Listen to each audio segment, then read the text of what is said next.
Teman-teman, jumpa kembali di channel Adiatma.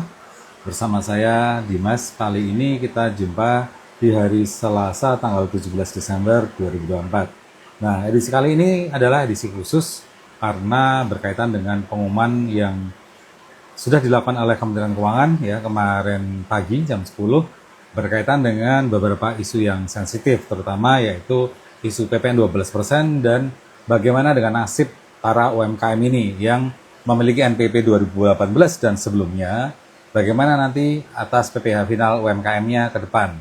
Nah, di kesempatan ini saya membahas dulu mengenai PPN. Silahkan teman-teman nanti yang hendak bertanya bisa tulis di kolom komentar.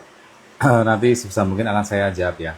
Ya, kita bahas dulu yang mengenai PPN 12%. Nah, ada hal yang sangat berbeda dengan yang disampaikan pada waktu itu ya, walaupun masih rumor oleh petinggi-petinggi dari DPR ya pada waktu itu, katanya PPN 12% itu hanya akan dikenakan yang basisnya sudah ada PPNBM-nya, itu isu yang utama ya. Nah, ternyata ketika pengumuman kemarin pagi oleh Kementerian Keuangan, oleh Bu Sri Mulyani dan beberapa jajaran kementerian terkait, ya terkait apa? Terkait nanti yang akan saya jelaskan, itu kemudian seolah-olah merevisi dalam tanda kutip mengenai apa saja yang akan dikenai PPN 12%. Nah, singkat cerita gini, intinya adalah PPN 12% itu tetap berlaku ya. Jadi ada kenaikan dari 11% ke 12%, naiknya 1%.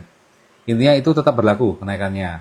Cuman akan ada batasan, yaitu untuk beberapa barang kebutuhan, yaitu utamanya adalah untuk tepung ya, untuk tepung terigu itu, kemudian untuk gula industri, kemudian minyak kita ya, minyak kita itu adalah minyak yang brandnya minyak kita itu ya, yang ada di pasaran.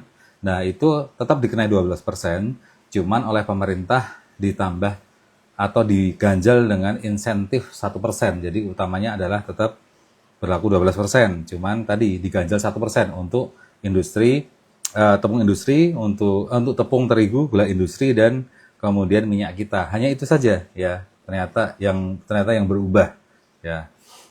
Kemudian untuk hal yang lainnya berlaku sama, tetap semuanya naik 12%.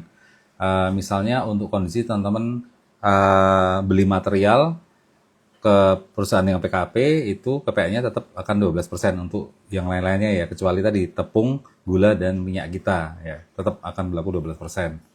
Nah, kemudian untuk sektor yang marketnya adalah market kelas menengah ke atas ya, market premium, contohnya untuk beras premium, untuk daging premium, kemudian untuk biaya pendidikan yang sekolahnya tergolong premium, bisa jadi ini kategorinya adalah sekolah-sekolah internasional ya. Kemudian bidang kesehatan dalam hal ini adalah rumah sakit yang premium itu akan dikenai PPN 12%, yang dulunya adalah 11%, ini akan menjadi 12%. Jadi pada prinsipnya PPN 12% berlaku untuk semuanya kecuali hanya ada 3 tadi, yaitu untuk tepung, kemudian gula industri, dan juga minyak kita itu tetap akan bertahan. Nah, memang secara dampak nanti akan terkena juga oleh lapisan masyarakat kelas bawah ya. Nah, pemerintah kemudian memberikan ganjalan berupa subsidi ya, berupa subsidi untuk 2 bulan pertama ya, untuk 2 bulan pertama. Misalnya untuk masyarakat miskin sejumlah 16 juta KK akan mendapatkan bantuan beras ya, bantuan beras. Kemudian untuk masyarakat yang memiliki listrik maksimal 2200 volt ampere akan mendapatkan potongan sebesar 50% ya, tapi itu cuma 2 bulan saja ya. Kemudian untuk industri tertentu yang sifatnya adalah padat karya itu apa kategorinya? Padat karya itu kalau secara umum yaitu sebuah industri di mana mempekerjakan SDM dengan jumlah yang besar. Nah, cuman kemudian secara industri ini nanti yang mendapatkan insentif ini industri apa saja? Apakah industri pertanian, apakah industri tekstil atau industri apa, ini yang belum ada aturannya dan kita tunggu nanti PMK-nya atau aturan turunannya. Nah, di level pekerja tadi akan mendapatkan insentif ya berupa PPh 21 ya, untuk industri padat karya ya akan mendapat insentif PPh 21 untuk karyawan yang penghasilannya di bawah 10 juta per bulan itu akan mendapat insentif. Besaran insentifnya berapa? Kita nanti tunggu juga aturan dari pemerintah, dari PMK-nya ya, dan segala macamnya. Jadi singkat kata, secara konsep PPN tetap naik 1% dari 11 menjadi 12%, kecuali tepung terigu, kemudian gula industri dan minyak kita. Selain itu tetap akan naik 12%, ya, atau akan naik menjadi 12%, kurang lebih itu. Kemudian secara isu mengenai PPh, ya, PPh final untuk para UMKM orang pribadi ya, badan tidak masuk ya dalam kategori ini. Jadi untuk PPh final UMKM orang pribadi ini yang memiliki NPWP tahun 2018 atau sebelumnya itu akan dapat ekstra tambahan 1 tahun ya. Jadi yang awalnya adalah PPh final UMKM ini maksimal di 2024 ya untuk pemilih NPWP 2018 dan sebelumnya ini diperpanjang 1 tahun. Nah, tetap nanti batasan omset 500 juta itu tetap akan diberlakukan. Jadi kalau teman-teman omsetnya UMKM orang pribadi ini belum sampai 500 juta, maka tidak perlu membayar pajak. Namun tetap harus laporan ya. Tetap harus laporan nanti di SPT tahunan di awal tahun 2025 tetap harus laporan. Atau nanti untuk tahun 2025 ya, ketika teman-teman omsetnya sudah tembus 500 juta, maka di bulan itu teman-teman harus membayar PPh final UMKM sebesar 0,5%. Mas, gimana nanti dengan tahun 2026? Nah, itu masih misteri ya. Kita belum tahu seperti apa. Cuman yang harus teman-teman ambil hikmahnya sekarang adalah ada tambahan tenggat 1 tahun, di mana teman-teman bisa mengoptimalkan perpajakan yang murah. Namun, kalau dihitung berarti teman-teman sudah mendapatkan fasilitas itu selama 8 tahun ya. Harapannya selama 8 tahun ke belakang itu teman-teman sudah mulai belajar tentang pembukuan, sudah mulai belajar tentang akuntansi.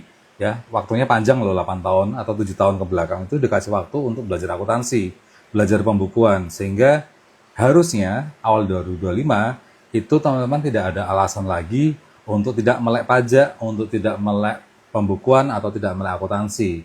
Memang benar yang diurusi oleh UMKM itu banyak, ngurusi produk, ngurusi barang, ngurusi jasa, ngurusi karyawan macam-macam, seolah-olah waktunya habis untuk sehari-hari menjalankan usaha. Iya, benar di satu tempat. Cuman di tempat lain, yang namanya aspek administrasi, akuntansi, dan perpajakan itu juga harus dikerjakan. Karena apa? Syarat sahnya ketika teman-teman hendak ingin berkembang, teman-teman harus memiliki data, memiliki acuan. Berkembangnya selama ini sudah sebagus apa, atau belum berkembang secara optimal. Buktinya apa? Ternyata misalnya secara laba rugi, teman-teman ternyata lebih banyak minusnya. Minusnya dikarenakan apa? Nah, ini juga harus dianalisa. Sebelum bicara laba rugi atau laba bersih, teman-teman juga harus bicara laba kotor. Nah, itu juga harus teman-teman analisa. Nah, artinya peran pemerintah mengedukasi atau harapan pemerintah agar para pelaku UMKM ini kemudian menyadari bahwa di dalam usaha, di dalam bisnis itu tetap mau nggak mau harus memiliki administrasi perpajakan, memiliki administrasi akuntansi dan pembukuan, dan dikasih waktu. Waktunya sudah habis. Ya, dalam hal ini saya tidak membela pemerintah juga, cuman secara konteks bahwa kita selaku pengusaha harus paham akuntansi, ya minimal harus ngerti akuntansi lah ya. Kemudian ngerti pajak, itu harapannya kemudian berubah karena ketika teman-teman menggunakan laporan akuntansi, laba rugi, membayar pajaknya dengan cara menghitung dari laba bersih, tentu aspek keadilan itu bisa teman-teman capai, aspek keadilan perpajakan ya dalam hal ini. Artinya, kalau teman-teman ternyata mengalami rugi fiskal, maka teman-teman tidak perlu bayar pajak. Kalau teman-teman memiliki laba fiskal, teman-teman baru membayar pajak, dan itu pun juga terukur sifatnya.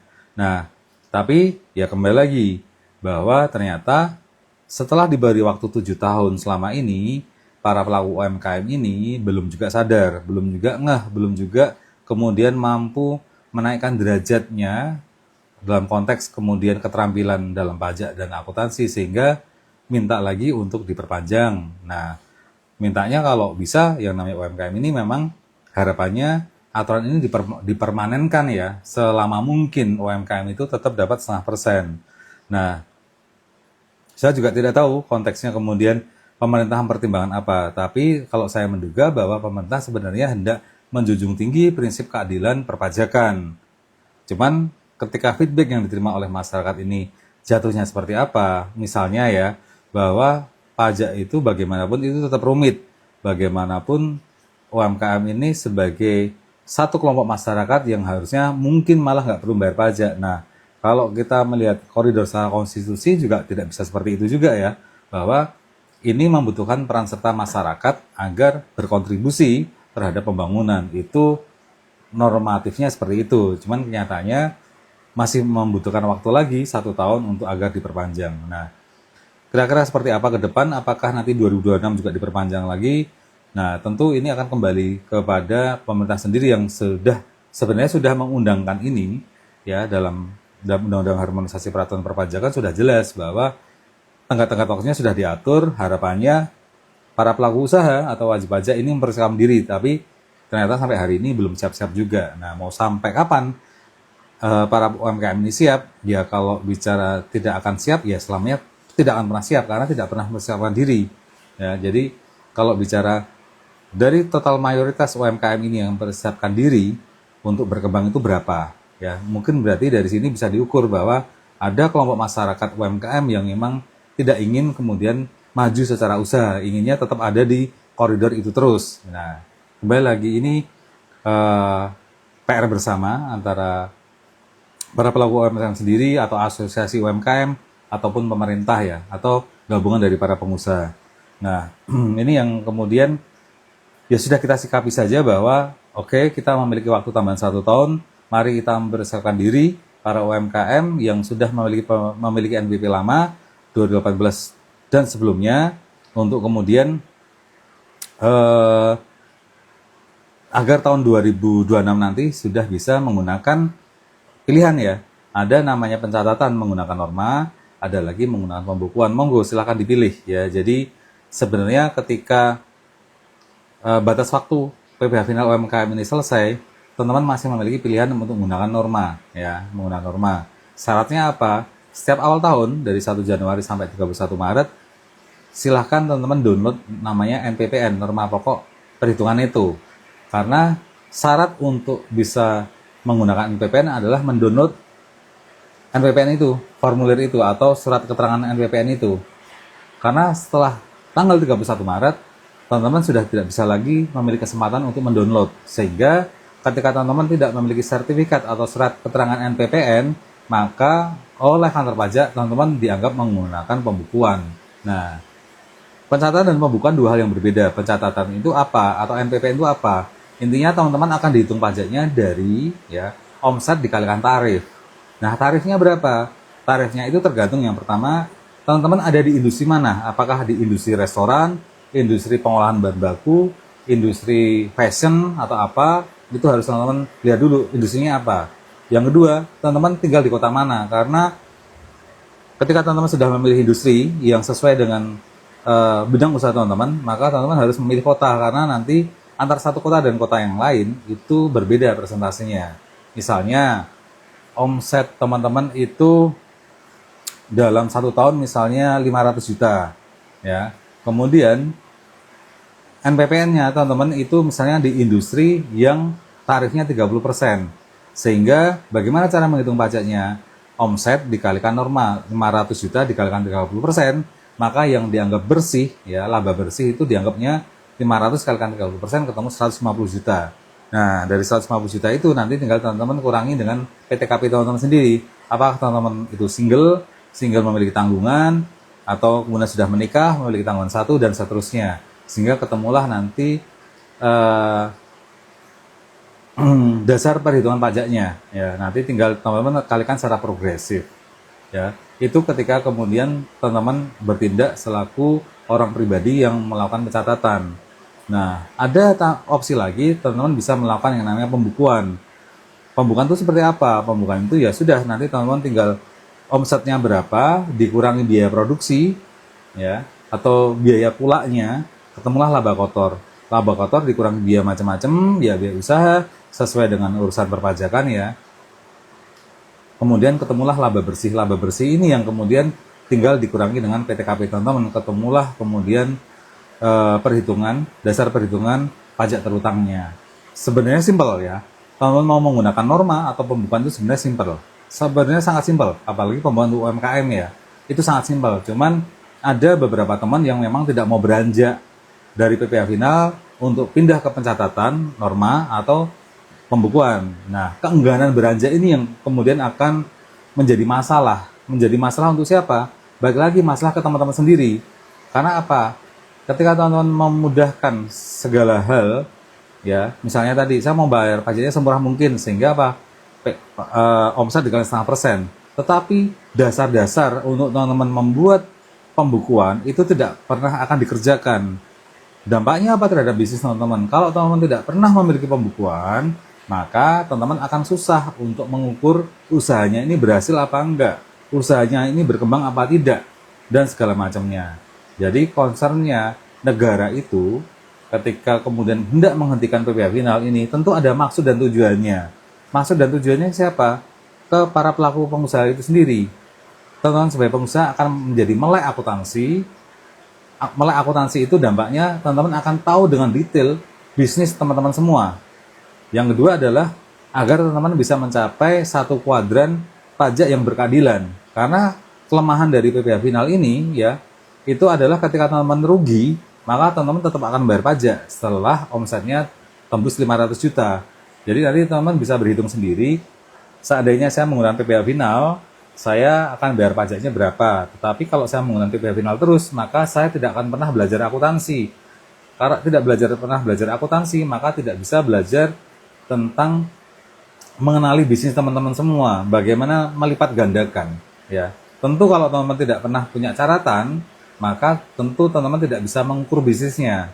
Kembali kepada prinsip pengukuran, kalau teman-teman tidak bisa mengukur bisnisnya, bagaimana mungkin teman-teman bisa melipat gandakan usaha teman-teman atau mengembangkan usahanya?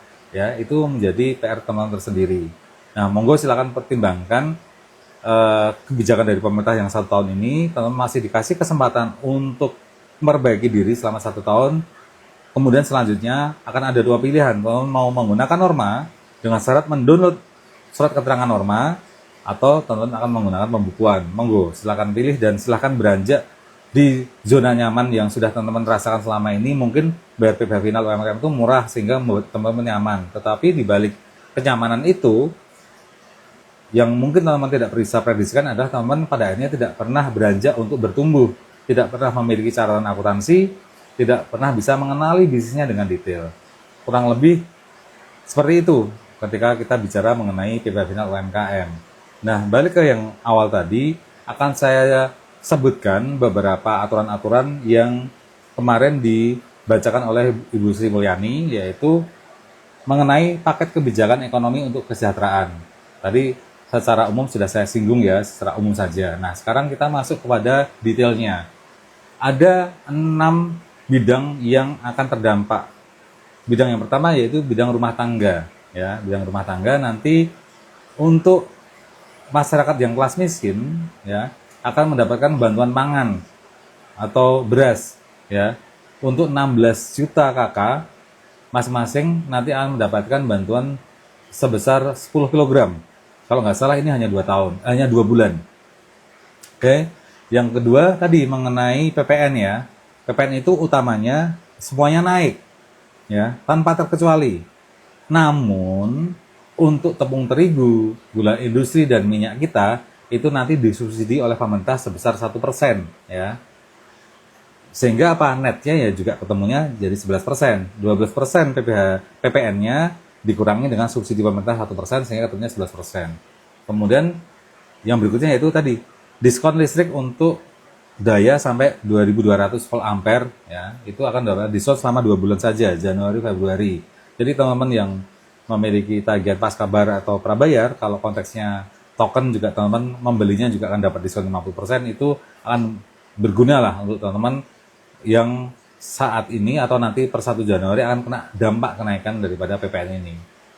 Kemudian kelasnya pekerja, yang kedua ya, kelasnya pekerja itu kemudahan akses jaminan kehilangan pekerjaan bagi pekerja yang mengalami PHK. Jadi kalau ada teman-teman mengalami PHK, untuk pekerja ini akan mendapatkan kemudahan untuk mengurus atau untuk mencairkan jaminan kehilangan pekerjaan ya.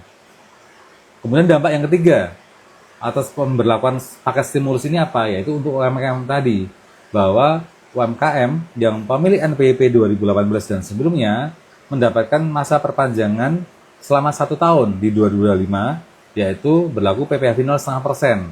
Manakala omset teman-teman sudah tembus 500 juta, maka kelebihannya itu yang akan dikalikan dengan 0,5%. Kemudian yang berikutnya yaitu mengenai yang nomor 4 ya, yaitu industri padat karya. Industri padat karya ini akan mendapatkan paket stimulus ekonomi. Yang pertama yaitu insentif PPh pasal 21 DTP ditanggung pemerintah untuk industri padat karya. Nah, industri padat karya itu apa saja? Kita nanti tunggu PMK-nya ya. Yang kedua, pembiayaan industri padat karya. Nah, ini juga kita harus tunggu PMK-nya. Yang ketiga, untuk industri padat karya, maka para pengusaha nanti akan mendapatkan bantuan sebesar 50% untuk jaminan kesalahan kerja pada sektor padat karya. Artinya BPJS yang dibayarkan oleh perusahaan ataupun yang dibayarkan oleh karyawan akan mendapatkan diskon 50%. Cuman nanti kita lihat PMK-nya ya untuk lebih pastinya, PMK yang berketetapan hukum. Kemudian sektor yang kelima yang mendapatkan paket stimulus ekonomi yaitu mobil listrik dan hibrid. Jadi ini akan ada bukan subsidi ya, tapi insentif. Apa bedanya subsidi dan insentif? Subsidi itu tujuannya adalah untuk meringankan beban. Sedangkan insentif tujuannya untuk merubah pilihan hidup. Itu namanya insentif. Nah, mobil listrik dan hibrid ini mendapatkan insentif ya, mendapatkan insentif agar masyarakat yang saat ini kendaraannya berupa bahan bakar dari fosil untuk berpindah ke listrik. Nah, perubahan apa istilahnya? Perubahan keputusan yang berdampak kepada istilahnya gaya hidup itu namanya insentif. Jadi insentif itu tujuannya untuk merubah pola atau merubah pola kebiasaan masyarakat. Sedangkan subsidi itu tujuannya adalah untuk meringankan beban ya. Jadi beda antara subsidi dan insentif, itu dua hal yang berbeda. Nah, yang berikutnya yaitu mengenai sektor perumahan. Jadi kalau teman-teman mau membeli rumah seharga kurang dari 5 miliar ya, 5 miliar loh ya. Itu teman-teman akan mendapatkan pembebasan PPN selama 6 bulan. Jadi kalau teman-teman beli rumah di 2025 nanti, di bulan Januari sampai Juni, maka teman-teman akan mendapatkan free PPN. Ya. Untuk pembelian rumah dari bulan Juli sampai Desember, maka mendapatkan potongan PPN 50%. Ini sangat lumayan ya kalau teman-teman mau membeli rumah ya. Terutama membeli rumah dari developer ya. Karena konteksnya PPN. Kalau teman-teman membangun rumah sendiri ya tanpa kontraktor yang PKP, nanti teman-teman kalau luasannya di atas 200 meter persegi, tentu teman-teman akan mendapatkan atau harus membayar PPN namanya KMS, kegiatan bangun sendiri. Nah, kurang lebih itu update yang disampaikan oleh Bu Sri Mulyani kemarin mengenai stimulus paket ekonomi untuk sektor PPN dan PPh. Saya ringkas sekali lagi, sektor PPN semuanya naik 12% ya, dari 11 menjadi 12% tanpa terkecuali. Untuk tepung terigu, gula industri, dan minyak kita itu akan mendapatkan subsidi 1% ya. Intinya PPN 12% tetap berlaku ya. Tidak seperti yang disampaikan oleh para anggota DPR pada waktu itu. Nah, tambahannya adalah untuk masyarakat kelas menengah atau masyarakat kelas atas atau siapapun yang mengkonsumsi barang-barang premium. Jadi yang mengkonsumsi barang premium ini bisa siapa saja, bisa dari berbagai kelas. Kelas masyarakat kecil atau masyarakat miskin, masyarakat kelas menengah atau masyarakat tinggi ya, atau kelas ekonomi tinggi, itu ketika mengkonsumsi sesuatu yang sifatnya premium itu juga pasti akan mendapat 12%. Artinya barang-barang premium ini belum tentu hanya yang mengkonsumsi adalah kelas menengah ataupun masyarakat tinggi ya, kelas ekonomi tinggi, tetapi kalau ada masyarakat yang memang menyengaja atau memaksakan dirinya untuk membeli barang-barang premium, maka jelas dia akan kena 12%. Ya. Kemudian yang harus teman perhatikan juga bahwa sebentar lagi ya, tinggal beberapa hari lagi ini Cortex mulai berlaku ya, per 1 Januari 2025. Nah, silakan teman-teman persiapkan dirinya untuk bagaimana teman-teman akan menjalani ini. Buat teman-teman yang sudah memiliki badan, terutama ya, buat teman-teman yang sudah memiliki badan, yang mana ketika teman-teman ini menjalankan usahanya menggunakan badan, maka kewajiban yang pertama adalah kewajiban pembukuan, ya. Kemudian yang kedua adalah kewajiban memisahkan rekening. Dan yang kewajiban yang ketiga secara perpajakan, maka para pemilik badan ini harus terlibat dalam hal core tax system. Ini yang harus teman-teman persiapkan dari sekarang, termasuk juga SPT pribadinya juga harus dipersiapkan. Nah, kurang lebih itu isunya, ya. Isunya kurang lebih itu. Tadi ada yang bertanya mengenai PBBKB. Gimana Pak update-nya? Ini mengenai kendaraan bermotor ya, Mas Alfianur ya. Nah, singkat cerita, mengenai pajak kendaraan bermotor ini, yang setahu saya, itu hanya akan dikenakan satu kali, yaitu pada saat teman mendapatkan atau membeli kendaraan baru, ya. Atau yang teman-teman yang istilahnya ganti kepemilikan. Nah, singkat kata, secara struktur itu begini. Jadi, itu adalah aturan pusat. Aturan pusat itu nanti akan berlaku atau yang mendapatkan manfaatnya adalah kota atau kabupaten. Ya, istilah pajaknya itu opsen BPKB. Opsen sendiri adalah ya istilahnya tambahan pajak. Oke, aturan itu dari pusat, tetapi yang mendapatkan manfaatnya adalah kota kabupaten. Jadi, mengenai pajak atas tambahan kendaraan bermotor ini akan mengenai seluruh Indonesia kecuali Jakarta. Karena apa? Jakarta itu tidak memiliki kota atau kabupaten, ya. Mereka tidak memiliki kota atau kabupaten sehingga yang tidak akan terdampak Jakarta. Setahu saya begitu ya. Nah, berapa besarannya? Nah, kalau teman-teman sekarang misalnya ya bayar macam-macam itu yang ada di SNK itu ya, totalnya misalnya 1 juta. Singkat kata, teman-teman akan mendapatkan tambahan pajak sebesar 66%. Jadi kalau dulu ya membeli kendaraan yang katakan kita membeli kendaraan yang sama ya, dulu adalah pajaknya 1 juta, maka sekarang menjadi 1.660.000 dan itu mulai berlaku di 5 Januari 2025. Jadi ya memang hari demi hari masyarakat kita memang dimanapun akan diberi pajaknya, karena kembali pajak itu apa, definisi pajak itu kalau secara pengertian ya itu memang istilah katanya itu adalah perampokan yang dilegalisi, ya perampokan yang diperbolehkan atau perampokan yang dilegalize, artinya perampokan yang memang diformalkan, ya menggunakan serangkaian aturan-aturan, baik itu aturan pusat, aturan daerah, atau kemudian aturan itu bisa jadi vertikal atau bisa jadi horizontal. Ya ini yang kemana-mana memang teman-teman akan bertambah nih beban-beban pajaknya. Kalau bicara kenapa masyarakat terus yang dikenai, ya masyarakat kelas menengah ke bawah yang dikenai, ya atau masyarakat kelas menengah bawah yang polos atau tidak berperkara yang dikenai. Karena sebenarnya kalau hendak mencari pendanaan itu pemerintah sebenarnya gampang ya. Cuman masalahnya juga sama kayak UMKM yang tidak mau move on ya dari PPh final tadi. Masalah pemerintah cuma satu, bagaimana cara mendapatkan pemasukan ya.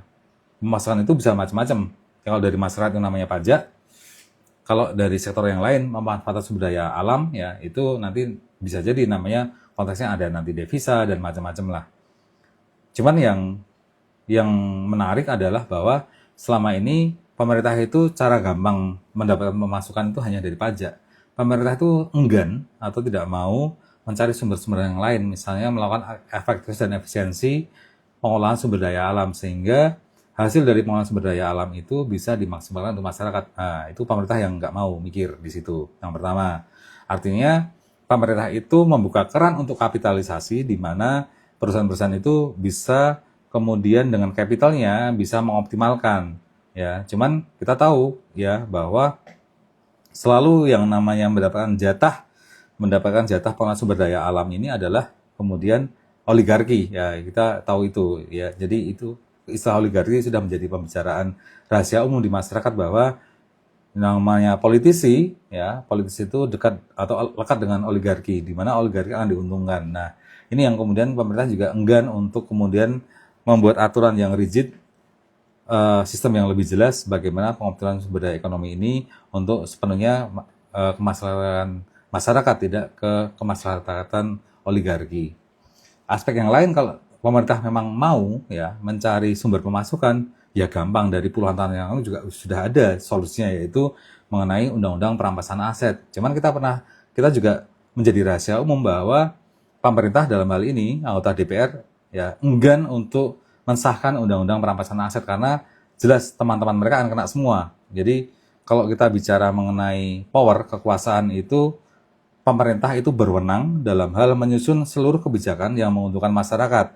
Cuman pilihan-pilihan itu secara politik itu rugi, sehingga mereka cenderungnya ya udah kenakan saja masyarakat, oligarki kena pajaknya, tapi toh itu bisa terukur. Artinya oligarki dalam hal ini yang jauh lebih diuntungkan karena dia mendapatkan hasil yang lebih optimal dari pengelolaan sumber daya ekonomi. Termasuk juga ya kita bicara mengenai ormas, ormas organisasi masyarakat yang kita tahu NU Muhammadiyah juga mendapatkan dudukan runtuh dalam sektor pengelolaan sumber daya ekonomi. Tapi ya begitulah pemerintah. Atau yang dari dulu yang selalu digaungkan oleh masyarakat yaitu kalau pemerintah memang mau, pemerintah bisa loh punya kekuasaan untuk menyelenggarakan atau untuk menjalankan undang-undang perampasan aset. Tapi sampai detik ini juga kita tahu DPR itu nggak mau melakukan itu. Mereka cenderung lebih memilih untuk mencekik rakyatnya daripada mencekik teman-temannya yang bermasalah. Nah, kurang lebih begitu omong kosong kita pada sore hari ini.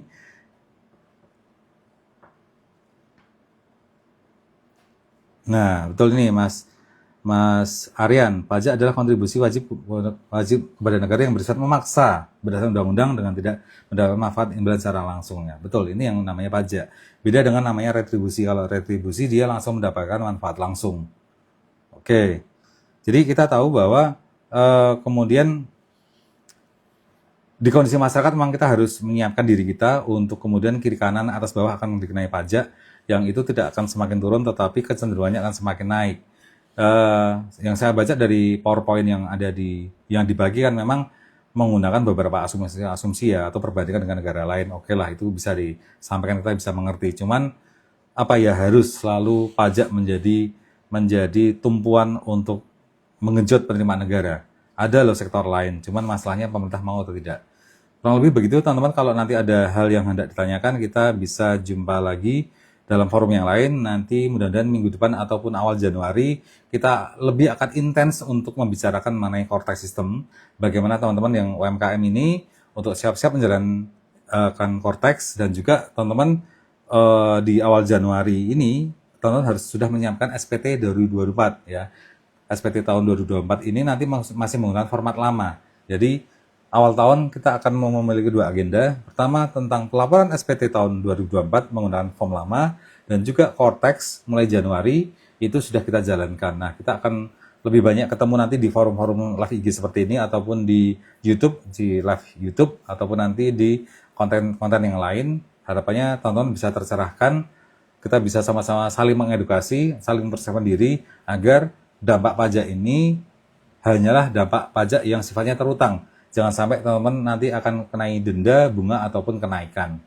Kurang lebih begitu teman-teman. Jika ada salah ucap ataupun hal yang lain yang negatif, saya mohon maaf. Kita jumpa di kemudian hari. Terima kasih. Semoga teman-teman selalu dalam kondisi sehat senantiasa ke depannya. Terima kasih.